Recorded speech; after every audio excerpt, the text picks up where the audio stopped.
बृजेंद्र सिंह की सद्भाव यात्रा के बड़े चर्चे थे, लेकिन पार्टी प्रभारी बीके हरिप्रसाद ने एक बयान से उसका बंटाधार कर दिया, उसका भट्ठा बैठाने का काम कर दिया।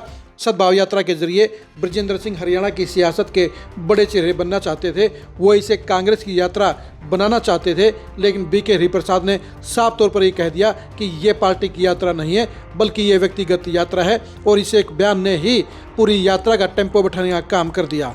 नमस्कार, मैं हूं कुलदीप शुरान। आज हम खरी खरी न्यूज़ में चर्चा करेंगे बृजेंद्र सिंह की सद्भाव यात्रा का। बृजेंद्र सिंह भूपेंद्र हुड्डा के खिलाफ पड़ी हुई नाराजगी को भुनाने के लिए सद्भाव यात्रा के जरिए अपना बड़ा लक्ष्य हासिल करना चाहते थे। राहुल गांधी की मंजूरी से उन्होंने सद्भाव यात्रा निकालने का फैसला लिया। पूरे हरियाणा में घूमकर वो अपने आप को स्टेट लेवल का जाट नेता बनाना चाहते थे। सद्भाव यात्रा के जरिए वो दीपेंद्र हुड्डा और रणदीप सुरजेवाला के तीसरे विकल्प के तौर पर खुद को स्थापित करना चाहते थे। बृजेंद्र सिंह सीरियस पॉलिटिक्स से यानी चुनावी पॉलिटिक्स से रिटायर हो चुके हैं और वो अपने बेटे बृजेंद्र सिंह को अब अपनी जगह बैठाना चाहते हैं, और यही वजह है कि सद्भाव यात्रा के जरिए इस लक्ष्य को हासिल करने की प्लानिंग को आगे बढ़ाया गया। लेकिन बीके हरिप्रसाद के उस बयान ने सारा माहौल खराब कर दिया और यात्रा के प्रति बने हुए क्रेज को एकदम बिठाने का काम कर दिया, और यही वजह है कि 7 दिन में बृजेंद्र सिंह की यात्रा का कहीं पर भी बड़ा टेम्पो नजर नहीं आता है। यह हालात तब हैं जब बृजेंद्र सिंह की यात्रा नरवाना, कलायत, सफीदों और जींद यानी उचाना के आसपास के इलाके में घूम रही है। ये इलाका बृजेंद्र सिंह के सियासत के इलाके में माना जाता है, और यहाँ पर उनकी पकड़ ज़्यादा है, यहाँ पर उनके समर्थक ज़्यादा हैं, और यहाँ पर उचाना से लोगों का आना आसान है। लेकिन इसके बावजूद 7 दिन में यात्रा का ग्राफ ऊपर उठने के बजाय लगातार डाउन जा रहा है, यानी हर रोज़ यात्रा में शामिल लोगों की संख्या घट रही है। इसकी वजह यह है कि इस यात्रा के अंदर ना तो कांग्रेस के बड़े नेता शामिल हो रहे हैं और ना ही इसमें जनता की बड़ी भागीदारी है। बड़े चेहरों के तौर पर साफ तौर पर अभी तक इन परिवार से बाहर के सिर्फ कुलदीप शर्मा और शमशेर गोगी ही शामिल हुए हैं। इनके अलावा कांग्रेस के और बड़े नेता अभी तक यात्रा में शिरकत करने के लिए नहीं आए हैं। ये साफ हो चुका है कि यात्रा सिर्फ बृजेंद्र सिंह और बृजेंद्र सिंह की यात्रा है, और इसमें ज़्यादा से ज़्यादा कुमारी सैलजा से जुड़े हुए लोग ही शामिल हो सकते हैं, लेकिन वो भी सिर्फ 2-4 किलोमीटर चलने के लिए आएंगे। पूरी यात्रा में कुमारी सैलजा या उनके साथी शामिल नहीं होंगे, यानी बृजेंद्र सिंह को अकेले ही सफ़र तय करना होगा। लेकिन बृजेंद्र सिंह को पहले ये एहसास था कि उनके साथ कांग्रेस से जुड़े हुए लोग शामिल हो जाएंगे, जिसके चलते उनके साथ में 1000-2000 लोगों की भीड़ चलेगी, और ये भीड़ की संख्या उनकी सियासत को चमकाने का काम करेगी। लेकिन 7 दिन में ये क्लियर हो चुका है कि बृजेंद्र सिंह के साथ में ना तो कांग्रेस के नेता हैं, ना कांग्रेस के वर्कर हैं, और ना ही जनता का समर्थन है। यही वजह है कि उनकी यात्रा के अंदर लोगों की संख्या 100 से 150 तक ही सिमट कर रह गई है, यानी उनके साथ में जो हज़ारों का काफिला होना चाहिए था वो सैकड़ों में सिमट गया है। और ये संख्या इसलिए भी ज़्यादा चिंता देने वाली है क्योंकि अभी यात्रा को महज 7 दिन हुए हैं, और जब यात्रा जींद जिले से बाहर निकलेगी तो इसकी अगली परीक्षा शुरू हो जाएगी, क्योंकि तब इसमें लोगों की संख्या और भी घटने की आशंका पैदा हो जाएगी, संभावना बन जाएगी।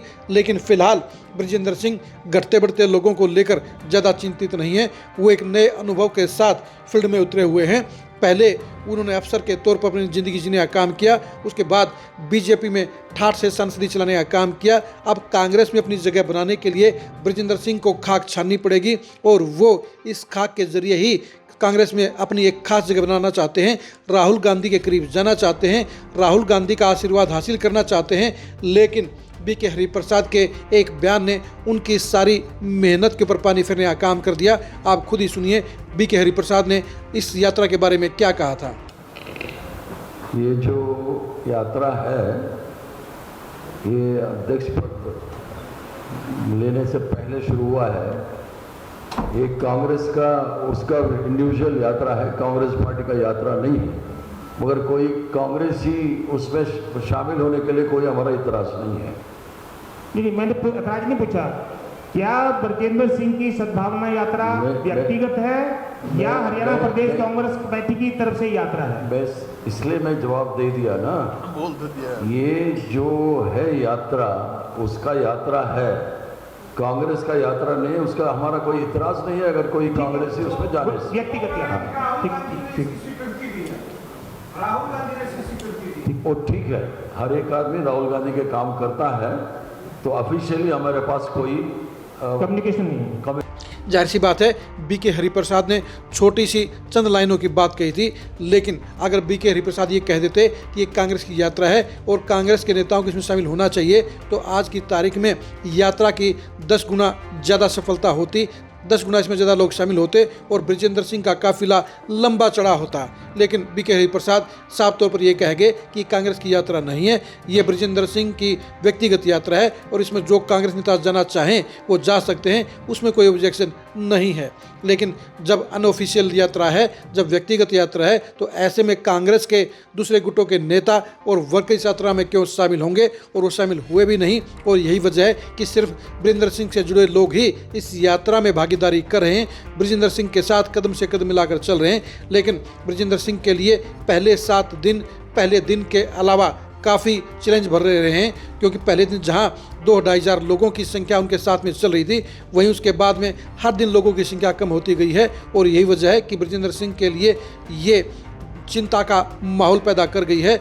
लेकिन बृजेंद्र सिंह फिलहाल इस टेंशन में नहीं है कि उनके साथ में कितने लोग चल रहे हैं। लेकिन ये सच्चाई है कि आज की तारीख में इस यात्रा में ना तो कांग्रेस का सहयोग है, ना कांग्रेस के नेताओं की भागीदारी है, और ना ही जनता का बड़ा रिस्पॉन्स इस यात्रा को मिल रहा है। लेकिन इसके बावजूद 7 दिन से बृजेंद्र सिंह लगातार आगे बढ़ रहे हैं और वो इस यात्रा को पूरी करके अपने लक्ष्य को हासिल करने के लिए हर मुमकिन कोशिश करेंगे।